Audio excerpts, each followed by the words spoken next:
you're finally making some sense.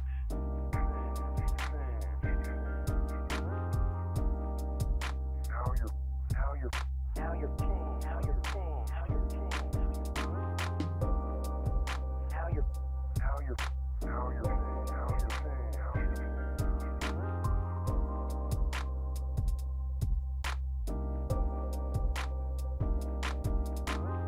That's your deal, man. Skating is whatever you make it. It didn't change. You're the one that changed. Now go skate. You'll remember why you started in the first place.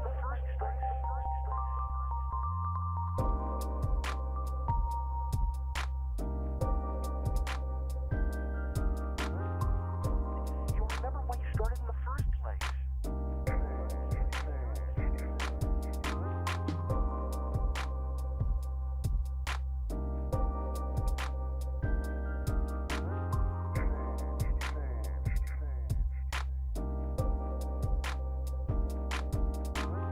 You're the one that changed.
Alright, my friends, I think we've kept you waiting a little bit too long, but we're just a couple away. We're nearly there. We've got the next run almost ready to go. It's gonna be a fantastic one. I'm really excited. I hope you're all excited. It's gonna be a fun one. I hope we can raise a few dollars during that one as well. It'll be pretty cool. Just a final warning, we do also have the Hollow Knight Bid War to save or abandon the grub, which will be closing midway in the run. That one's still got a little bit in there, so if you want to get in, if you want to get involved, that's still got some time. You know, we can still abandon the grub, which is the best option. Don't at me.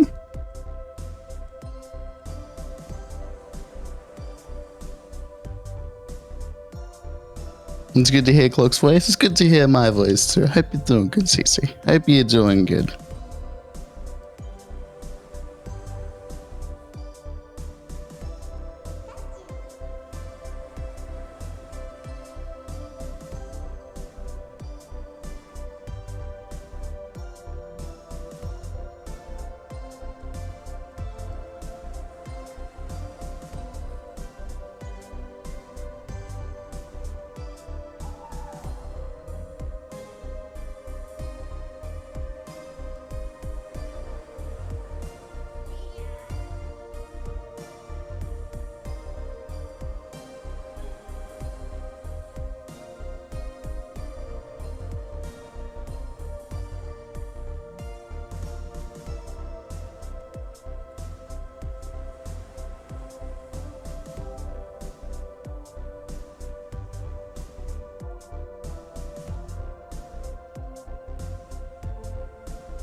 All right, my friends, we have one fantastic run coming up for you all. We have Hollow Knight 80% NMG run by ins0mnia. We'll take it away just about now.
Выстрелы снарядов нас разбудили ночью.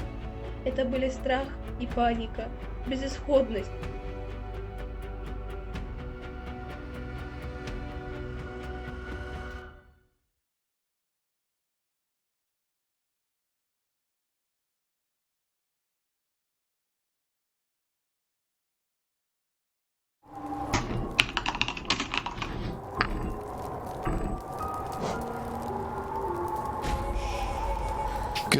whatever time zone you're all in from watching at home today.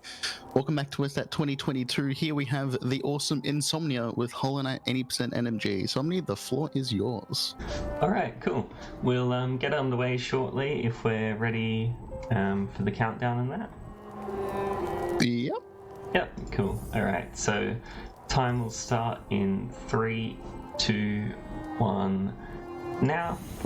And yeah, so I'm Insomnia. I'm a Hollow Knight speedrunner. I've been running the game for about 4 years now, 3 or 4 years, and today I'm going to be showing off 80% NMG, which is no major glitches. And the run is about 34 minutes long in-game time, but this is timed obviously for marathon purposes real time, which is more like 45 minutes. And right at the start there you saw 2 tricks in rapid succession. So first we paused and unpaused the game to gain control a little earlier than we normally would. And then we did what is called an inventory drop, so we can open our inventory on midair in this patch, and that just lets us uncap our fall speed, and it will also remove the hard fall animation. So you're going to see inventory drops used a few times throughout the run, just because they speed up a lot of vertical movement sections. And a little trick there just to remove a scripted hard fall animation as well. And yeah, this category is pretty movement focused, but then there are 3 sort of main boss fights, and since we're so under equipped in 80%, you're going to see those fights be a lot harder than they would in your casual playthrough sort of thing, just because yeah, we do so little damage with fights that would normally have kind of endgame equipment for. And we're just coming into Dirtmouth now. Everyone can say hi to Elderbug, who will be not stopping to talk to because that loses time. And then we've got the Among Us sign. You'll see a few signs throughout this run that have little Among Us crewmates on them, but you can try and count those if you want. That hit we took there is not intentional, so the Gruzzer enemies, their flight path is completely random, so you kind of just have to pray that you don't get hit, but sometimes you will.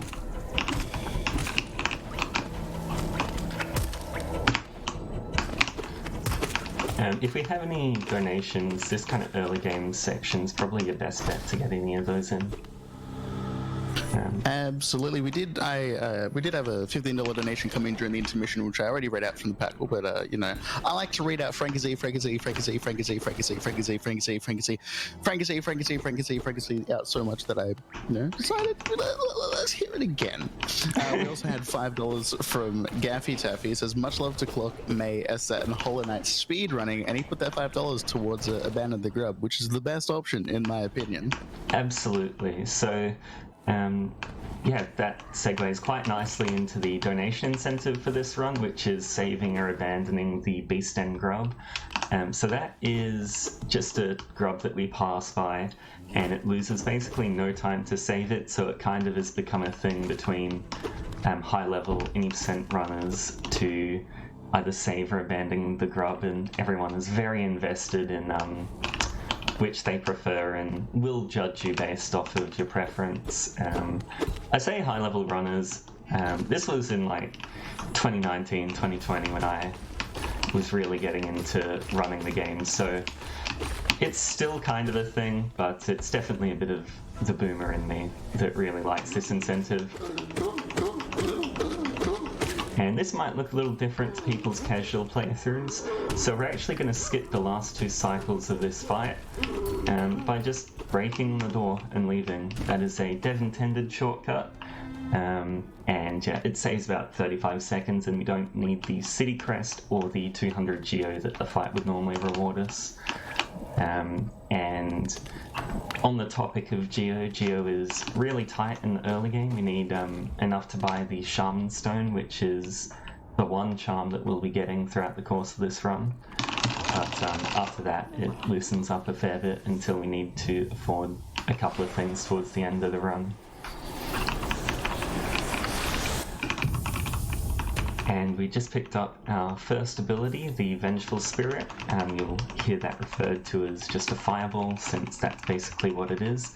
It's just a little projectile, and this is the one spell we'll be getting throughout the course of the run, and it will be our main source of damage. So the Nail, which is our melee attack, this thing, does 5 damage per swing, and then the Vengeful Spirit does 15 damage.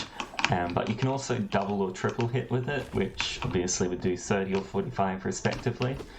And then in about 10 minutes we'll be getting the Shaman Stone Charm, and what that does is it ups our damage from 15 to 20 per hit, as well as making the hitbox slightly larger, so getting those double and triple hits is a lot easier. And that is, yeah, like I say, just really strong compared to the regular Nail. And so we'll be using that for the majority of our damage. Casting it, though, is limited by our soul, which is the little gauge in the top left next to our health. So it is, basically you can think of it as containing 9 hits of soul, so a full vessel is 9 hits. And then each cast of a spell costs 3 hits, and we get 1 hit for every enemy we hit. So in this room here we're getting 6 hits, and that'll just allow us to do a couple of things coming up that we need soul for. So this is probably one of the first kind of glitches in the run, I guess you could say. So we are just going off screen and shooting our fireball, and that combined with the way that the boulder collision works, it lets us basically park the fireball hitbox on top of him, and so we hit the boulder 4 times with 1 cast, and that just kills it instantly, which saves having to wait for one of the little spits, which is random and time loss. And then right after that we did a Vengeful Spirit skip. So we used the fact that the Vengeful Spirit stalls us in the air and pushes us back slightly, along with a quick turnaround, to just get across the gap we normally couldn't, and it saves about 4 seconds. And then there's another one here which is a lot more important, which I missed, but then got the second time. So that one saves a little more, because you'd normally have to lure one of those enemies over to the gap or go around, which loses like a minute. So obviously a very important skip. Then there's one more here, but I don't really have the soul for it. Yeah, and I missed the turnaround. They're much harder to do with 1, so you have to grade that. We can get it back up here. Yep, so the enemy was in the right position, which is random, so that really minimizes any time loss that would have been there. And we have another pretty cool skip coming up, or trick I guess, which is the Moss Knight double. So we position ourselves in a way that we can manipulate the pattern of the Moss Knight to jump back, and normally that would double hit, but I mistimed it slightly, and taking 2 hits, which is not ideal, but we will have a quit out shortly, so as long as we don't go dying or anything, it's not going to be a problem. And grabbing some soul here as well. A big part of this early game is just soul routing. So collecting and spending soul in strategic ways to speed up a lot of the combat. And so we're killing the Venge Fly King here, which is technically a boss, but it was over very quickly. So we kill that not because we need to save Zote or we get any benefit out of that later, but just for the 65 geo. So we need 206 by the time we get the Mantis Claw, which we just hit. So that will cover our geo costs for Shaman, along with a couple of other consistent pickups we have later on. So we can kind of disregard geo for a little bit now, outside of those needed ones. It's all been routed out very specifically. Recently there's also been a development of the Moss Knight route, which involves killing different enemies in green path, and then that lets us collect and skip certain geo sources later, and that's been theorized to be slightly faster on average, but that's not something you'll see in this run just because it requires a couple of pretty precise tricks. And then we picked up our dash ability here, which is the Mothwing Cloak, and that is going to speed up general movement tons. It's probably the most essential skill when it comes to going fast. And then we are going to get our wall jump ability, which is the last sort of main ability for movement that we're going to be getting this run. This sort of early stage of the game is very much just doing the hard required collection and gearing ourselves up for the rest of the run.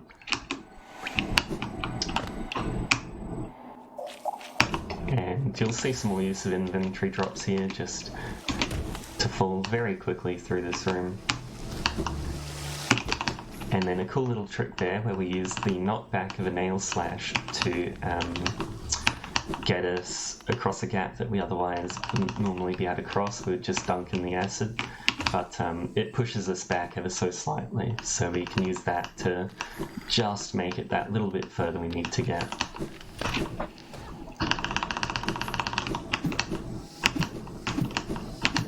And some basic movement here, and then we're going to be coming up to a couple of tricks in pretty rapid succession again. So it's going to be Explosion Pogo in this room, and then you're going to see a Mantis Pogo and a Mantis Early Control back to back, and I messed that up, unfortunately. There we go. And so that is a trick kind of unique to 12.21, which is the patch we're playing on and one of the reasons we down patch. Otherwise it's a little different since you can only pogo the spore on later patches, not the explosion itself. And then that was Mantis Pogo, and then this is the Mantis Early Control. Hopefully. Yes. Otherwise that claw pickup cutscene is about 10 seconds long, so it just saves a little bit of time, more than you lose luring the Mantis there. And now we are going to be fighting another boss, but first we're going to be opening a stag station, which is basically the game's quick travel. And that's just going to be something we come back to later, so we just open it now while we're passing by.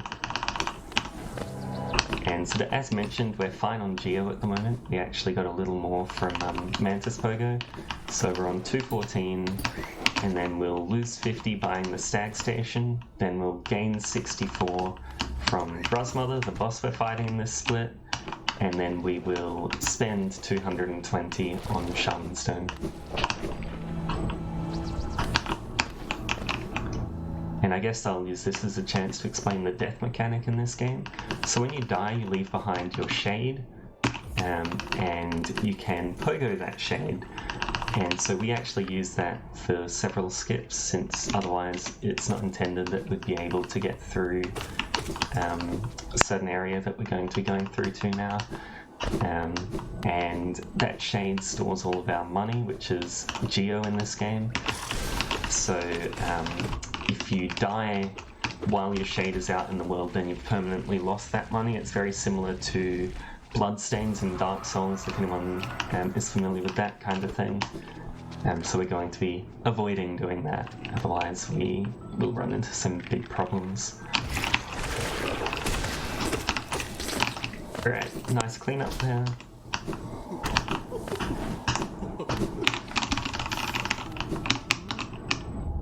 And now we're going to be buying that charm I was talking about.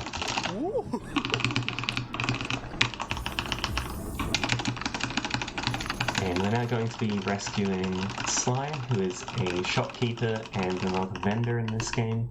And we'll be visiting him later on in his shop in the Dirtmouth, which is basically the town in the game, for another ability that's required to beat the game. And that ability is very expensive, so shortly you'll see a lot of Geo collection being done, and almost all of that is just going towards buying that ability and equipping that charm we picked up. And this is our shade, so we're just going to be pogoing that shortly, like so. And then you're going to see a funny little glitch called wall cleanse storage. So that has to do with aligning ourselves with a wall in a particular way, so the game forgets that we let go of it, basically. And that lets us continue to fly through the air at dash speed, with the game still thinking we're clinging onto a wall, which is very useful for just speeding that room up slightly, and it has other applications in other parts of the run, but that is probably the main one that you'll see in this run. And we'll now be getting our Dream Nail ability, which is required to collect the Dreamers, which are basically the 3 main keys to open up the final boss. And it can also be used in combat. If you land a Dream Nail on an enemy, it will give you 3 hits of soul, which is, as mentioned earlier, equivalent to a full cast. So it's just very useful and, like I say, required to beat the game, because we need all 3 Dreamers to fight the final boss, which, believe it or not, is important for any percent.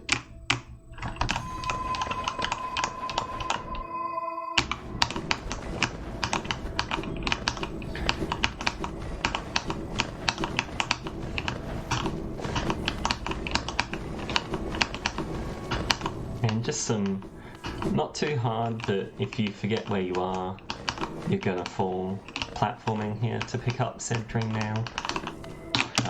Nothing too much of a hassle, especially when you've sort of played the game for as much as I have. And then we're gonna see another pause early control here, just to get out of this seer cutscene before it can begin. Nice. And then here we don't actually need to inventory drop, because the game doesn't check to see if we're falling and whether it needs to cap our fall speed while we're in that standing up animation, because the game doesn't expect you to have control there.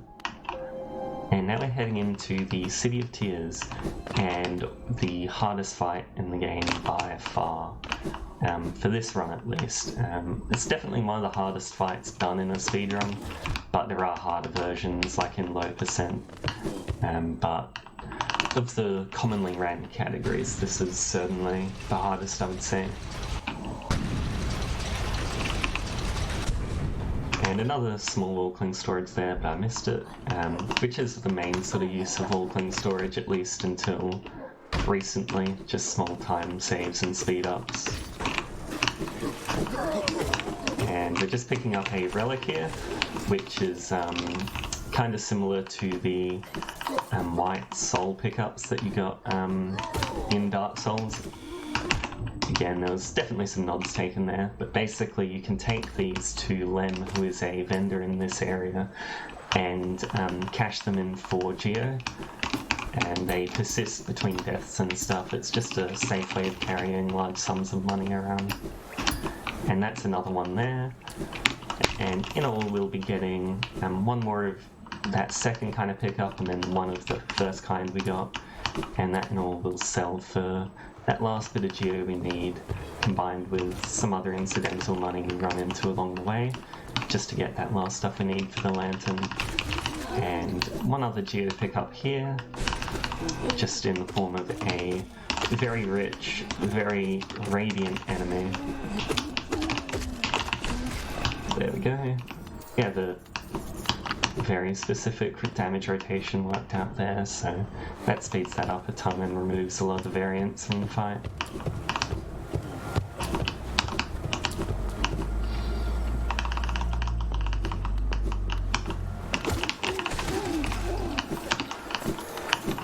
And if we have any donations, this is probably a good last chance before I have to get into the sort of spicy end of things. Absolutely. We just had $7.50 from Aaron Space. It says, give it up for May the Icon, Triumph emoji, also save that grub. I am going to judge you heavily for that one.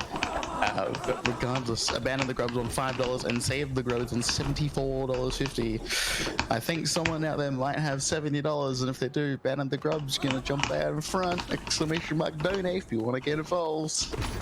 Thank you. And we just did a lever skip, which just skips fighting the Great Husk Sentry. It takes about 25 seconds and looks funny, which is of course the main objective in a speedrun, to look funny while doing it. And we are now going into the Watch Night fight, which is, as I mentioned, very hard and hopefully doesn't go horribly, horribly wrong. Yeah, we're off to a great start.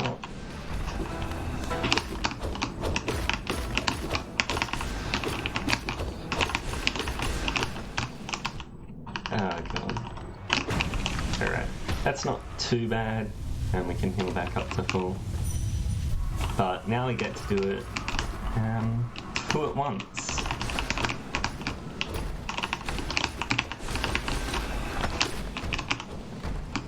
And yeah, casually a lot of people will find that this fight is a huge roadblock for them, and then we're doing it with almost no equipment or any real source of damage or iframes, which are normally what is recommended to trivialize this fight.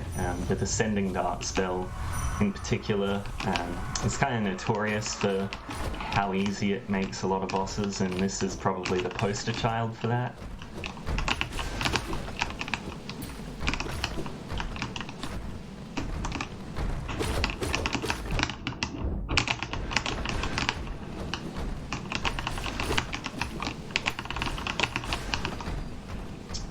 We're getting a lot of bounces, which is not ideal, just because you can't hit them while they're in the bounce with your nail. Alright, and we survived on 3 health, so we'll take that. That's not a bad fight at all. Not the fastest, just because we got a lot of those bounces and didn't execute perfectly, but a survived Marathon Watchers fight is a good Marathon Watchers fight. And we're just going to be collecting our first of those dreamers I mentioned, and so as mentioned there are 3 of them, and we need all 3 to beat the game. They are the hardest fight in the game. You have to dash a few times and then hit them 10 times with your nail.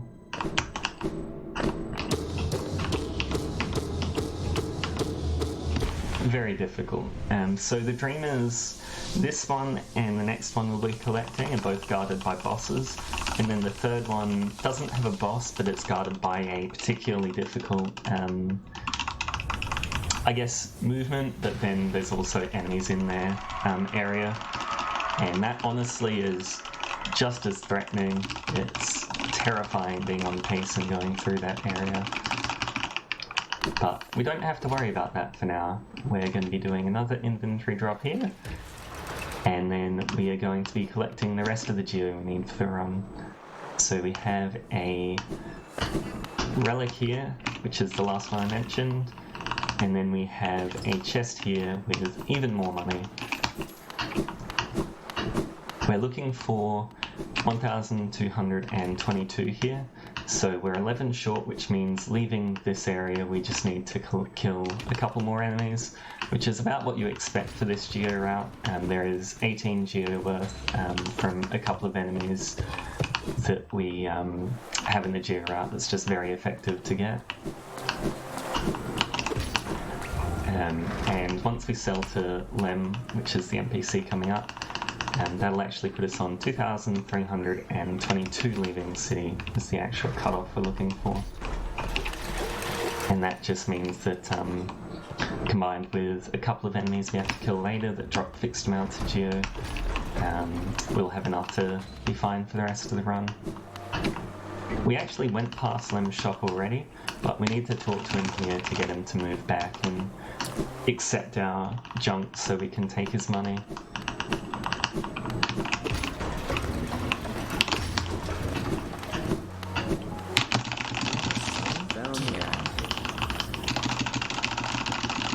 Mashing Simulator, just getting through this dialogue as quick as we can.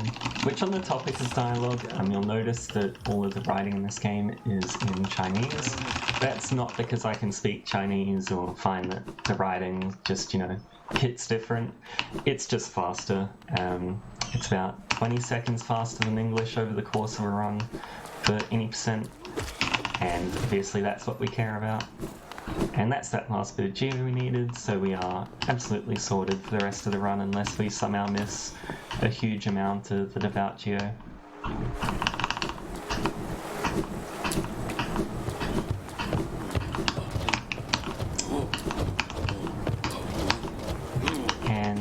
we have time for one more donation, one or two more.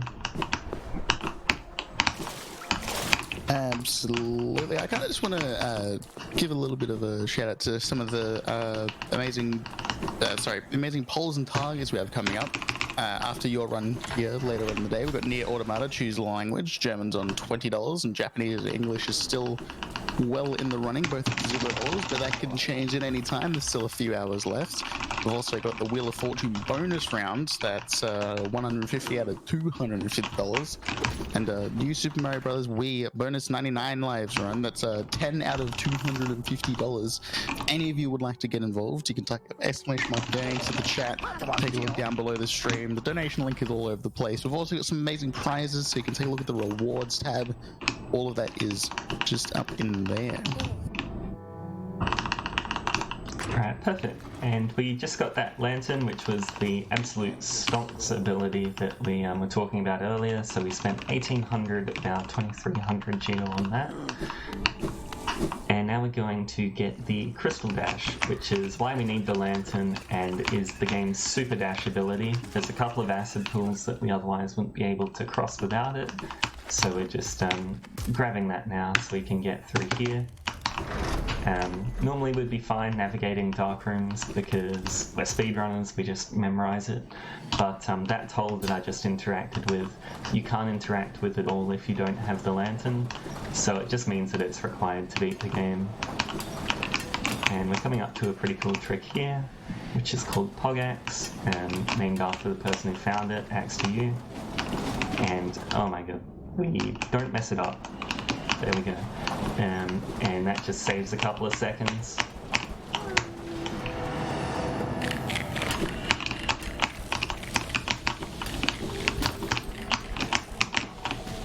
Oh, another slight hiccup there, but it should be fine. Just gonna let this guy hit me, I guess.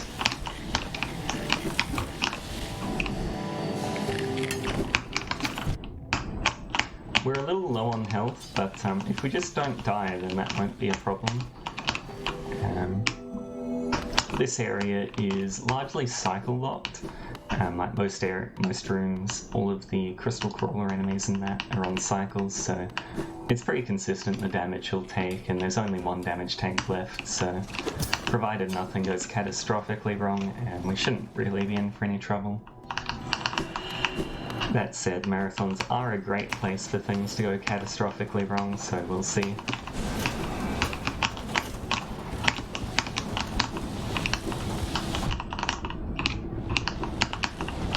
Okay, we should be fine.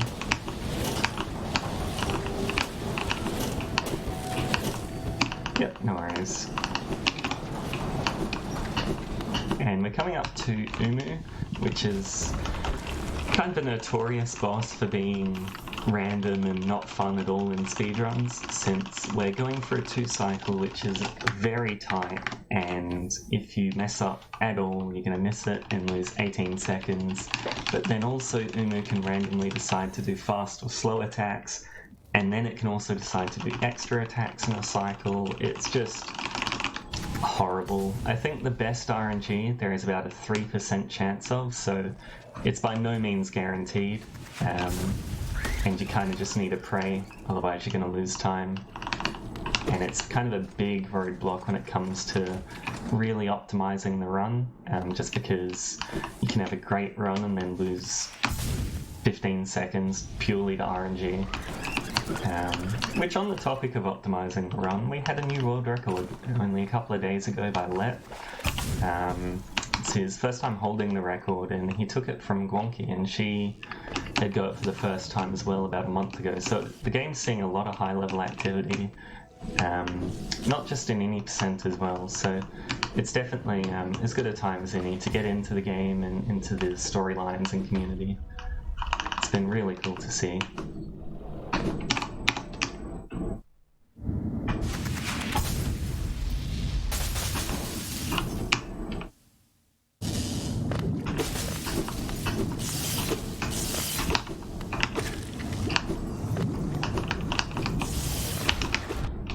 Slight little mistake there, but not a problem.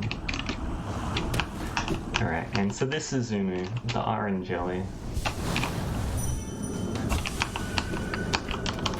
And so one phase consists of 3 attacks, and then any subsequent phase consists of 2, but as I mentioned, it can randomly decide to do a 4th or 3rd attack respectively.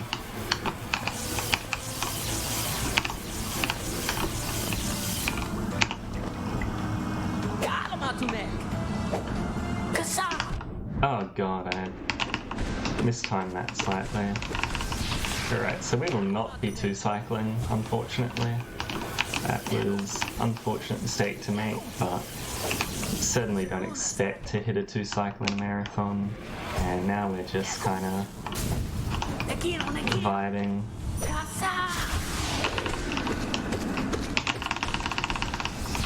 Oh god, I thought I had soul. This is not ideal, as the kids say.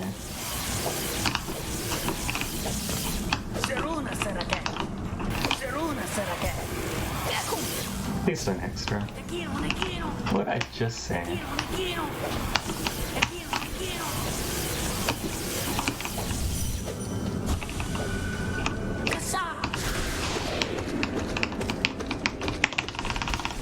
Okay, there we go. So a 3-cycle. Like I say, 2-cycle is very hard, but 3 cycles kind of hard to miss. So nothing too catastrophic there. If it was a PB attempt, I'd be very sad, but that it is not. And we do a little dash off the top of the tank here, just because it lines us up at the absolute edge of this interact range, which is just a little optimization that was found.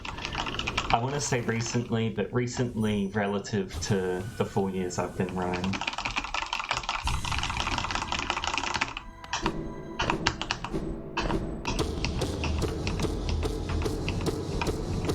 And that's just collecting our second dreamer. So 2 down, 1 to go. And we're coming up to probably the hardest trick in a main board run, which is the Queen's Gardens Acid Skip.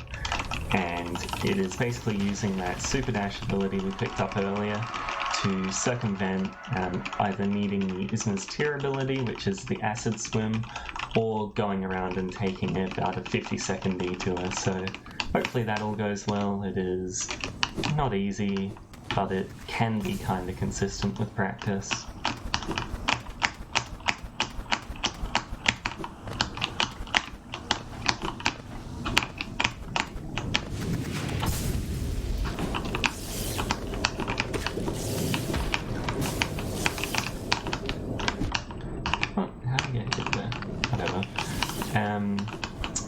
And yeah, so like I say, we're going to be doing Queen's Gardens Acid Skip, and then we'll end up in, believe it or not, Queen's Gardens, which is a very late game area that we're going to be quite under-equipped for, but we only need to kill 2 enemies in the entire area. The rest we can circumvent with the power of just walk past it.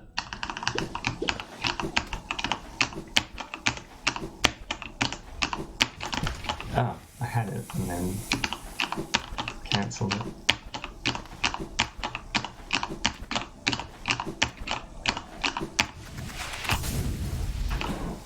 Alright, there we go. We only dunked once. It took us a few tries. I tend to err on the side of caution, especially in marathons, just because retrying it without getting hit is a lot more forgiving than retrying it, but getting hit and then dying and losing 50 seconds. So we take those. And now we're coming up to the Petro Arena, which is the 2 enemies we are required to kill. We can do this very quickly if they cooperate, but if they don't, you're in for a bad time, so fingers crossed for cooperation. Okay, that was actually pretty decent. They were very kind. Ooh. And that's just a little hazard warp that saves going around, because, oh god, there is a tiny part of the hazard respawn box poking through those thorns, so we just have to hit that very specific spot and we'll warp straight through to the bottom. And and now we're just making our way to the Beastin, and we're going to try and top up on health and soul, because despite sitting on what looks like a bench, our health and soul are not refreshed entering this next area, so we do need to be very careful to go in quite healthy, because there are 2 intended damage tanks and the entire platforming area is very, very challenging, especially as under-equipped as we are. There we go. And this is another dark room, but we have the lantern because we needed it earlier, so we get to enjoy the light and seeing where we're going, which is quite nice to have. The All Skills run gets the Crystal Dash ability by using the Desolate Dives. They don't have lantern for that room, so they do need to navigate it in the dark, and it's just one of the differences between the categories. It's also about 20 minutes longer and is much easier in general. There's no real difficult boss fights because you're so geared up with spells and stuff. So if you are interested in running the game, you can run, like all skills or any percent depending on what you prefer and how accessible of a run you want. There's plenty of resources for all of it in the Hollow Knight Speedrunning Discord. And we're coming up to the grub, so we have about 30-40 seconds to get any last donations in. Not at the moment. Just a very, very nice reminder. If you do want to get your donations in, help support Save the Children this year here at Speedox 22, you can type !donate in the chat and get on in. I'll read your nice little messages. We've got a nice big goal of $3,000 this year. We've got 7 days to hit it across 2 weekends. So if anyone wants to get involved in that, so some awesome prizes, some great little rewards that CJ is going to be giving out across the entire marathon. We've got a whole heap of raffles, whole heap of stuff. We've got stream decks, we've got pops, we've got streaming equipment, all sorts of stuff. Exclamation mark prizes, exclamation mark donate. You guys all know the drill. Oh no, I've done it again. Please tell me save was ahead. Yes. Okay. Unfortunately. Okay, so I did that in the ASM run as well, where I just saved the grub because that's what I'd been doing across practice. And I told myself I wasn't going to do it this time, but at least this time save was ahead. So we did save the grub. We made all of you horrible, horrible grub savers happy. But I can say thank you, grub savers, for inadvertently making me correct. So that grub is, as I guess you just saw, very on the way and very easy to save accidentally. So yeah, we saved the grub, one of 46 in the game, but it is the only one that we come close to saving, and so being speedrunners who are notoriously kind and care about the feelings of NPCs more than just speed, we elected to save him. And there's his little lid of his grub jar just sitting there.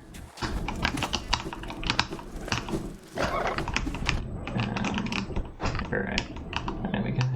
Getting past that's a little different when you're coming from the bottom.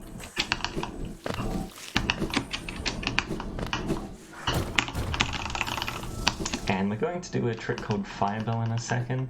This is actually one that we did when we bought the King Station Stag, but we're in the middle of another explanation, so I elected to describe it now. But basically, we're just leaving the room and using the fireball to ring the bell, and that just saves waiting for the stag summon animation.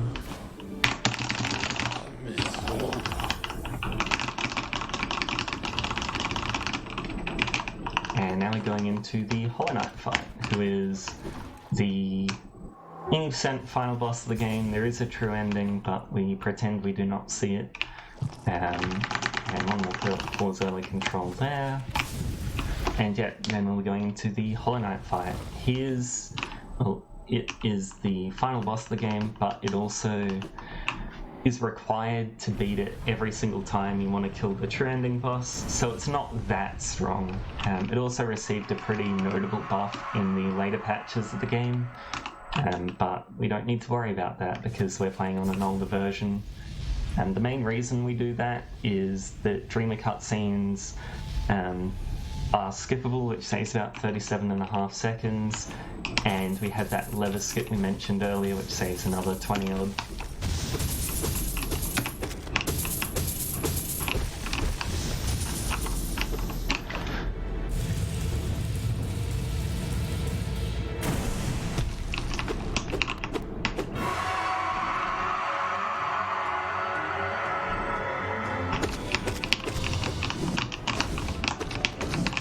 I forgot how much of a banger soundtrack this game has. I normally play with my own music, but the music is very good in this game. Christopher Larkin did an incredible job.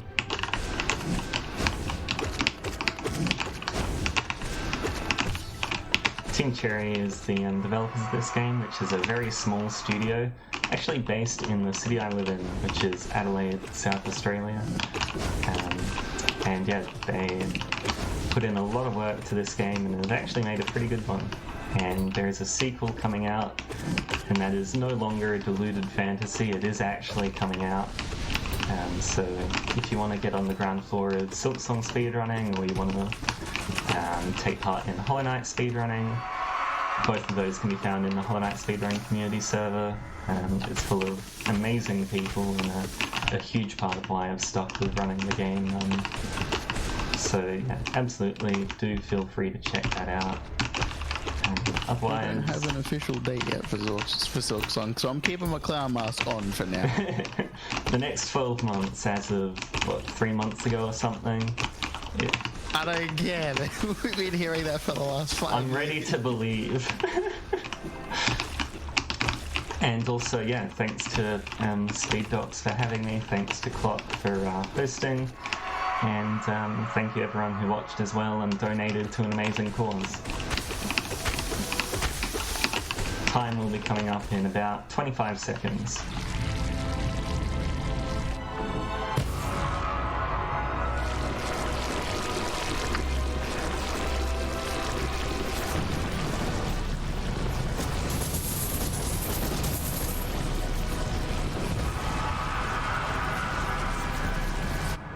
Alright, and time.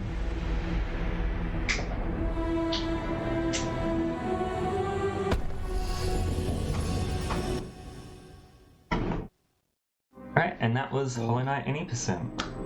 So, yeah, like I say, thanks everyone for having me, and if you enjoyed it, or you want to see it done far better, yeah, the Hollow Knight speedrunning community is amazing, and good luck to the rest of the runners in the marathon, and let's raise some money for a good cause. Alright, that was a beautiful run there, Insomnia. Everyone at home, feel free to chill out a little bit, go get a snack, go get a drink, whatever. We're going to have a quick intermission before our next run, which will be Luigi's Mansion, run by Saria 100.